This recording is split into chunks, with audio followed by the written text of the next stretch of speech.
ዲዛይን ፕሪንሲፕል ወይም ደግሞ የዲዛይን ህጎች ልንላቸው እንችላለን። እነዚህ ነው በዚህ ቪዲዮ ላይ የምንመለከተው። እነዚህ ዲዛይን ፕሪንሲፕል ምንድን ናቸው? እንዴትስ አድርገን ነው ከዲዛይን ኤሌመንት ጋር እናዋሃደው የምንችለው የሚለው እንመለከታለን።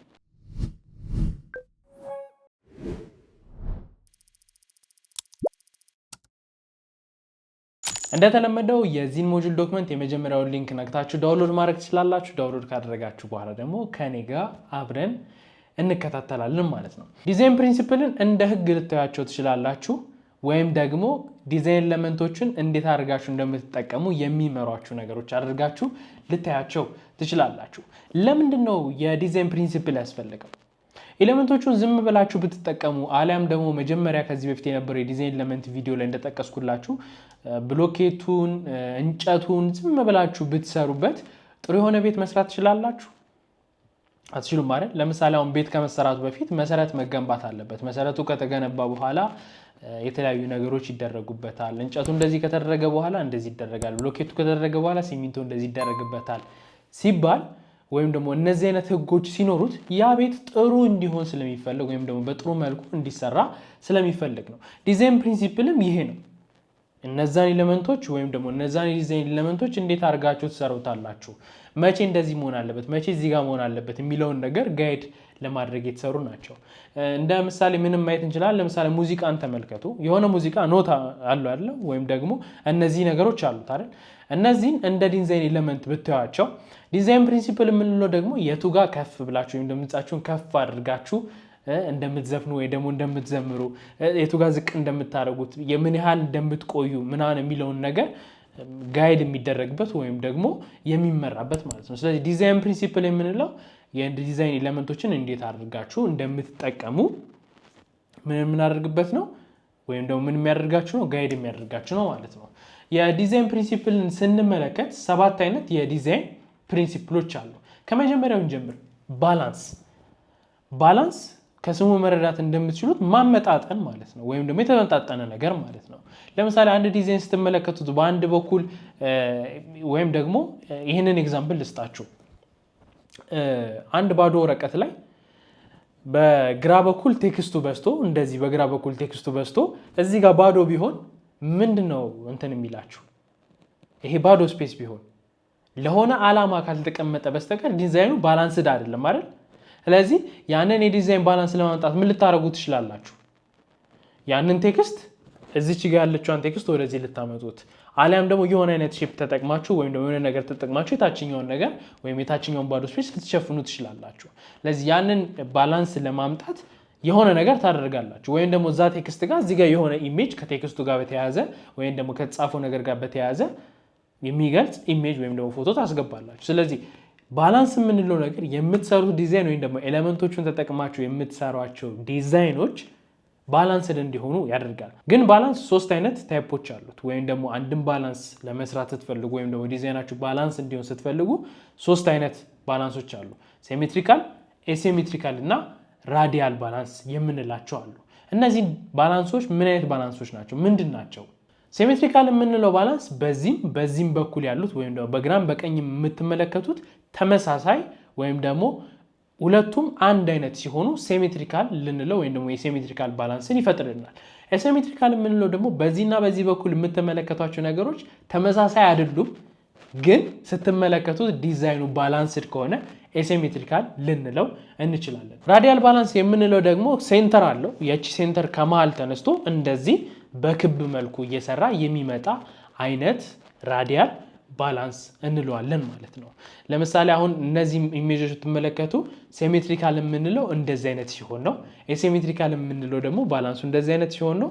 ከዛም በመቀጠል ደግሞ ራዲያል የምንለው እንደዚህ አይነት ሲሆን ነው። ራዲያልን ለምሳሌ እንደ ምሳሌ መስጠት እንችላለን። የመኪና ጎማዎች ራዲያል ባላንስድ ናቸው አይደል? ስለዚህ በክብ ከታች እንደዚህ ያለች የሚነሱበት ከዚህ ከነጥቡ ተነስተው ዙሪያው ባላንስድ ሲሆን ራዲያል ባላንስ እንለዋለን ማለት ነው። ይህ የምትሰሩት ዲዛይን ባላንስድ ነው አይደለም የሚለውን ነገር ለመመልከት ዲዛይናችሁን ከሰራችሁ በኋላ ራቅ አድርጋችሁ ተመልከቱት።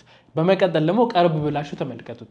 እንደዛ ስታደርጉ የሆነ አይናችሁ ላይ ባላንስ ያልሆነ ነገር ከፈጠረ ወይም ደግሞ በዚህ በኩል የሆነ በዛ ብሏል በዚህ በኩል ሲምፕል ነገር ሆነብኝ የምትሉ ከሆነ ያ ዲዛይናችሁ ባላንስድ አይደለም ማለት ነው። ስለዚህ ዲዛይን ስትመለከቱት አሲሜትሪካልም ሆነ በዚህ በኩልም ብዙ ነገር ተጠቀሙ፣ በዚህ በኩልም ብዙ ነገር አትጠቀሙ፣ በዚህ በኩል ባዶ ይሁን በዚህ በኩልም ተጠቀሙበት፣ ስትመለከቱት ባላንስን ለናንተ መፍጠር ይኖርበታል ማለት ነው። ባላንስን ካልፈጠረ በተመልካቹ ዘንድ ትኩረት የሚስብ አይነት አይሆንም ማለት ነው። እናንተ ዘረክረክ ያለ ነገር ይማርካችኋል እንዴ? አይማርክም ማለት ዘረክረክ ያለ ነገር ሰዎችን። ስለዚህ ባላንስድ የሆነ ዲዛይን እናንተ ስትጠቀሙ ሰዎችን ትማርካላችሁ ማለት ነው። ለዚህ አንድ ዲዛይን ከሰራችሁ በኋላ ራቅ አድርጋችሁ ዲዛይናችሁ በመመልከት ቀረብ አድርጋችሁ ዲዛይናችሁ በመመልከት ባላንስድ ነው አይደለም የሚለውን ነገር ማረጋገጥ ትችላላችሁ። ወደ ኮንትራስት ከመሄዳችን በፊት ይህ ማስተር ክላስ ወደ እናንተ በነፃ እንዲደርስ ወይም ደግሞ በነፃ ዩቲዩብ ላይ እንድትመለከቱት ያደረገላችሁ ኢትዮ ቴሌኮም ነው። ኢትዮ ቴሌኮምን በኮሜንት ማመስገን ትችላላችሁ። እኛ ደግሞ በቪዲዮ እናመስግን።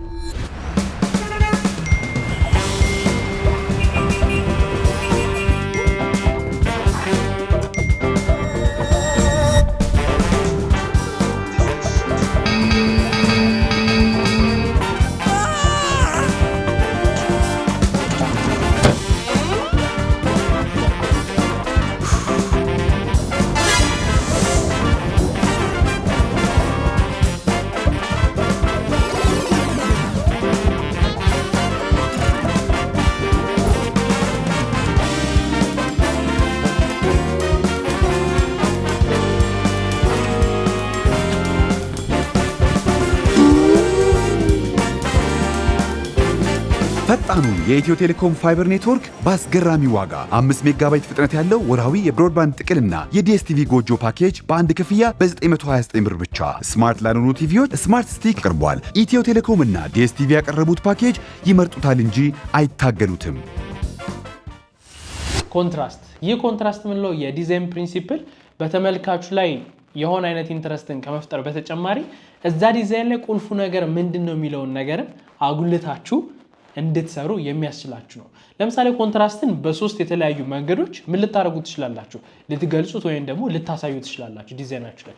ለምሳሌ በከለር ከተመለከትን ዳርክ እና ላይት እንደ ኤግዛምፕል ሆኖ ወይም ደግሞ እንደ ምሳሌ ሆኖ እዚህ ጋር የተጠቀሰልን ዋይት ቴክስት ኦን ብላክ ባክግራውንድ ወይም ደግሞ ጥቁር ባክግራውንድ ላይ ነጭ ቴክስትን ስንጠቀም ጥሩ የሆነ የከለር ኮንትራስት ወይም ደግሞ የቀለም ኮንትራስት ይኖረናል። ሳይዝ ኮንትራስት የምንለው ደግሞ ቢግ እና ስሞል ወይም ደግሞ ትልቅና ትንሽ። ለምሳሌ ትልቅ ታይትል እና ከዛ በኋላ አነስ ያለ ታይትል ምን በመባል ይታወቃሉ? ታይትል እና ሰብ ታይትል በመባል ማለት ነው።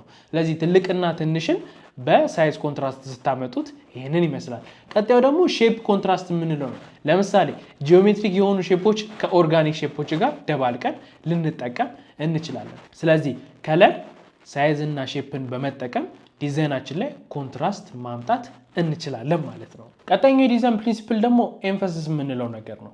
ይህ ኤምፋሲስ ዲዛይኖችን ስትሰሩ ወይም ደግሞ ለምትሰሩት ዲዛይን የቱ ቦታ ላይ ተመልካቹ በይበልጥ ትኩረት መስጠት አለበት የሚለውን ነገር ጋይድ የምታደርጉበት ወይም ደግሞ የምትመሩበት ነው። እንደ ምሳሌ ምን ተጠቅሷል?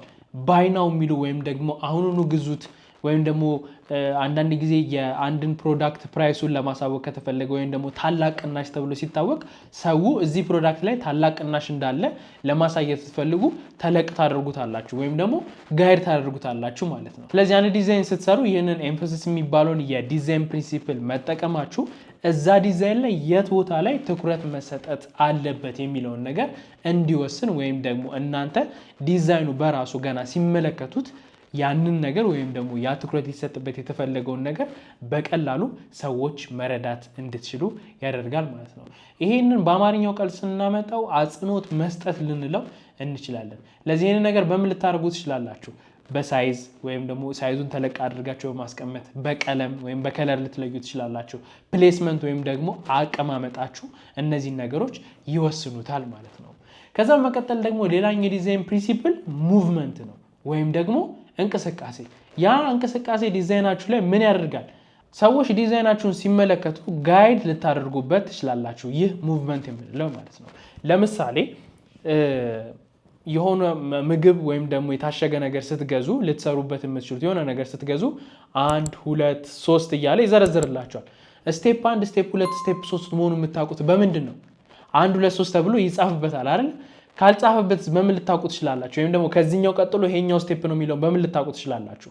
ለምሳሌ እዚች ጋር የሆነች ፈርስት ስቴፕ ትኖራለች ወይም የመጀመሪያው ስቴፕ ይኖራል።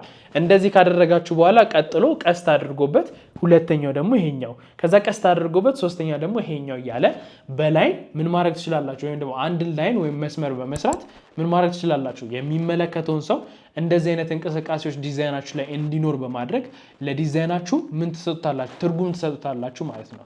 ስለዚህ ላይን ወይም ደግሞ መስመሮችን ዲዛይናችሁ ላይ በመስራትና በማስቀመጥ ያንን ሰው ወይም ደግሞ ዲዛይናችሁ የሚመለከተው ሰው ሙቭ እያደረገ ወይም ደግሞ ዲዛይናችሁ ላይ እየተንቀሳቀሰ ይሄኛው ቀጥሎ ደግሞ ይሄኛው እያለ እንዲሄድ ልታደርጉት ትችላላችሁ ማለት ነው። ስለዚህ በቀላሉ ይሄ ሙቭመንት የምንለው ነገር አንድን የምትሰሩት የዲዛይን ኤሌመንት ፖዚሽን በማድረግ ወይም ደግሞ በአቀማመጥ ወይም ደግሞ ዳይሬክሽናል የሆነ ነገር በመስጠት ላይ ዲዛይናችሁ የሚፈለገውን አይነት መልእክት ማስተላለፍ ትችላላችሁ ማለት ነው። ለምሳሌ የናይክን ማስታወቂያዎች ብትመለከቱ ወይም ደግሞ የናይክ የሶሻል ሚዲያ ፖስቶችን ብትመለከቱ አብዛኞቹ የሚጠቀሟቸው ላይኖች ዲያጎናል ላይኖች ናቸው። ለምን?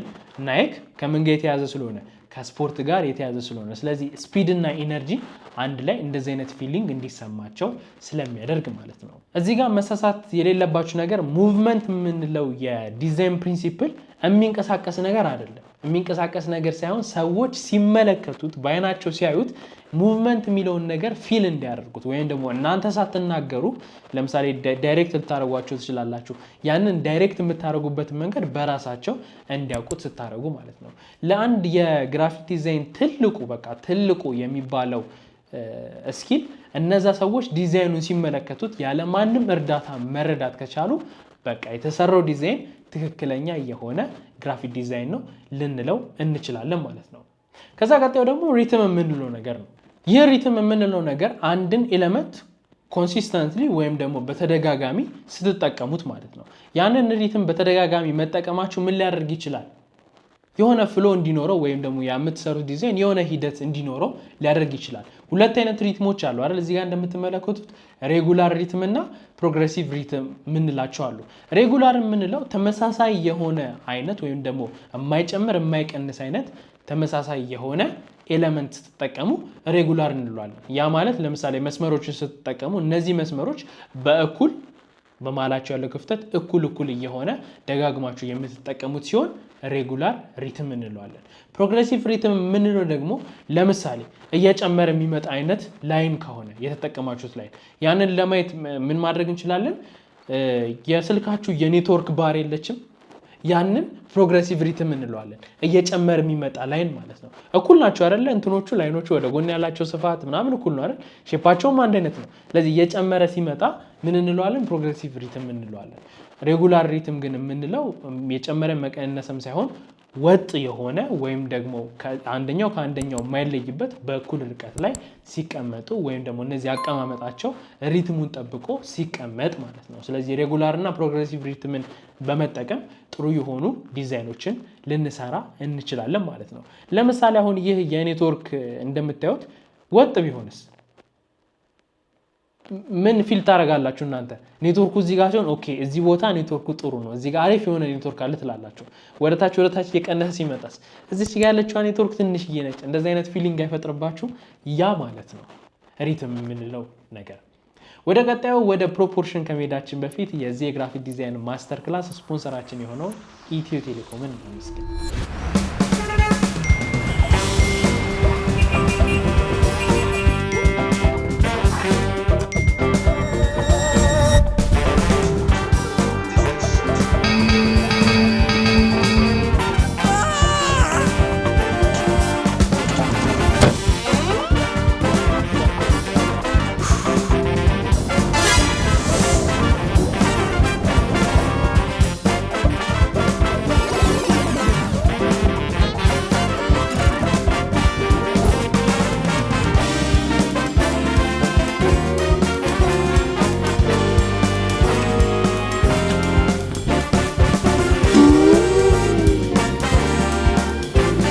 ፈጣኑን የኢትዮ ቴሌኮም ፋይበር ኔትወርክ በአስገራሚ ዋጋ 5 ሜጋባይት ፍጥነት ያለው ወርሃዊ የብሮድባንድ ጥቅልና የዲኤስቲቪ ጎጆ ፓኬጅ በአንድ ክፍያ በ929 ብር ብቻ።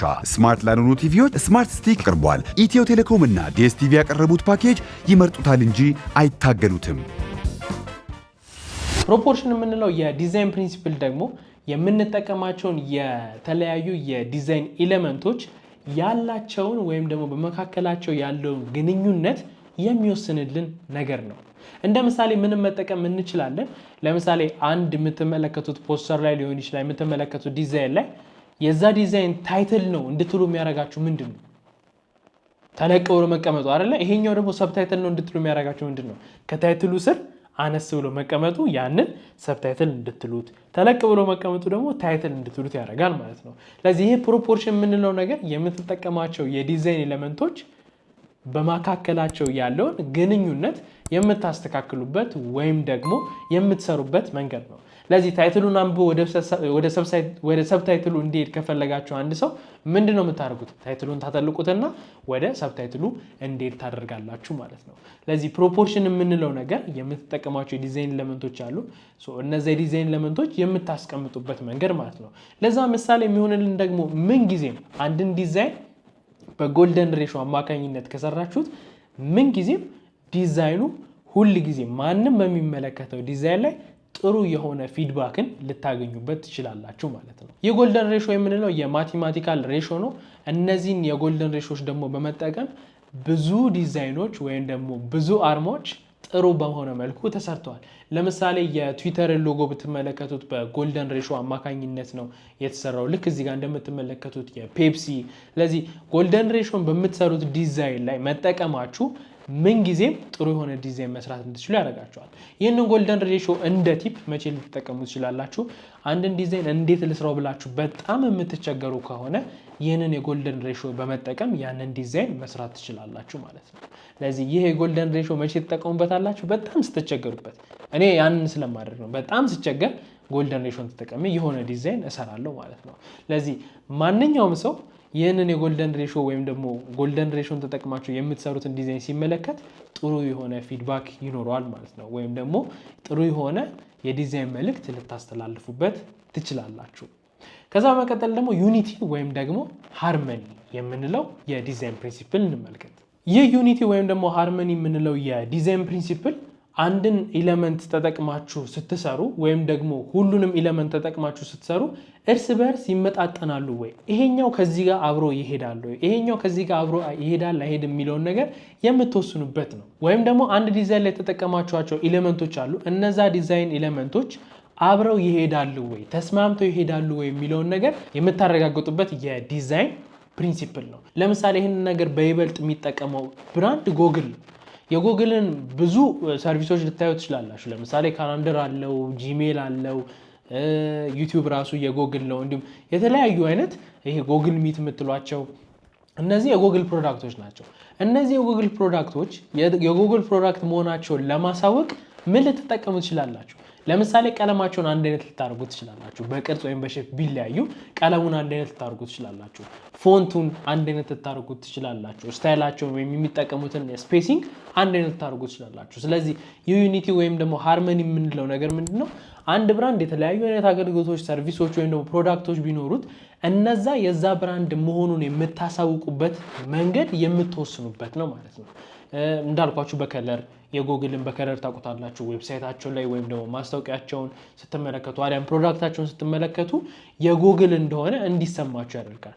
የስ የጎግል እንደሆነ እንዲሰማችሁ የሚያደርገው ምንድን ነው? ኮንቲኒየስ ወይም ኮንሲስታንት የሆነ የከለር አጠቃቀም፣ ኮንሲስታንት የሆነ ስፔሲንግ፣ ኮንሲስታንት የሆነ የፎንት አጠቃቀም፣ እነዚህ ነገሮች ዩኒቲ እና ሃርመኒ በዛ ዲዛይን ላይ እንዲፈጠር ያደርጋል ማለት ነው። ስለዚህ ዩኒቲ እና ሃርመኒ የምንለው የዲዛይን ፕሪንሲፕል ይሄ ነው ማለት ነው። የዲዛይን ፕሪንሲፕሎችን ወደ ፕራክቲካል ስታወርዱት ምን ይመስላል? ለምሳሌ የምትጠቀሙት ፖስተር ላይ ኮንትራስት እና ኤምፈሲስ በሄድላይኑ ላይ እንዲኖር ማድረግ ትችላላችሁ። ሄድላይኑ ላይ ኮንትራስት እንዲኖር ምን ማድረግ ትችላላችሁ ብያቸዋለሁ። ከላይ ሰብታይትሉና ታይትሉን መለየት የምትችሉበት ወይም ደግሞ ሄድላይኑን የምታተልቁበት። ኮንትራስት በምን ልትለውጡ ትችላላችሁ? ቢግ እና ስሞል አድርጋችሁ ተለቅና አነሳ አድርጋችሁ ልታስተካክሉ ትችላላችሁ። እንዲሁም ደግሞ የምትሰሩት ፖስተር ላይ ባላንሱ ወይም ደግሞ ባላንስ እንዲኖረው ሌያውቱ ላይ ልትሰሩበት ትችላላችሁ። ወይም ደግሞ የዚያ ፖስተር ሌያውት ላይ ባላንስድ እንዲሆን እዚያ ፖስተር ሌያውቱ ላይ መስራት ትችላላችሁ ማለት ነው። ሪትምስ የሪትምን ዲዛይን ፕሪንሲፕል እንዴት አድርጋችሁ መጠቀም ትችላላችሁ? የምትጠቀሟቸው የዲዛይን ኤሌመንቶች ለምሳሌ አይከኖች ሊሆኑ ይችላሉ። ተደጋጋሚ የሚቀመጡ ከሆነ እንዴት አድርጋችሁ ልታስቀምጧቸው እንደምትችሉ ተወስናላችሁ ማለት ነው።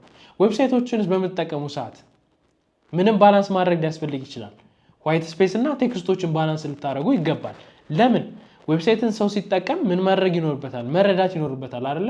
ለምሳሌ ኮል ቱ አክሽን በተን ካለው ወይም ደግሞ እንዲደውሉ ከሆነ የምትፈልጉት ጋይድ ማድረግ እነሱን እዛ ያለውን ቴክስት ወይም ደግሞ ብሎግ ፖስት ከሆነ ያንን ብሎግ ፖስት እንዲያነቡ ከፈለጋችሁ ተነባቢ የሆኑ ፎንቶችን በሚታይ ወይም ደግሞ በሚነበብ መልኩ ዌብሳይታችሁ ላይ ማስቀመጥ ትችላላችሁ ማለት ነው። ስለዚህ ወደ ዌብሳይታችሁ ገብቶ የሚመለከተው ሰው አይከብድበትም ወይም ደግሞ ለመረዳት አይቸገርም ማለት ነው። ስለዚህ እንደዛ ሲሆን ወይም ደግሞ አንድ ሰው ዌብሳይታችሁ ላይ ገብቶ ለመረዳት ሳይቸገር ቀሎት የሚጠቀም ከሆነ የዲዛይን ኤሌመንትና ፕሪንሲፕልን በአግባቡ ተጠቅማችኋል ልንል እንችላለን።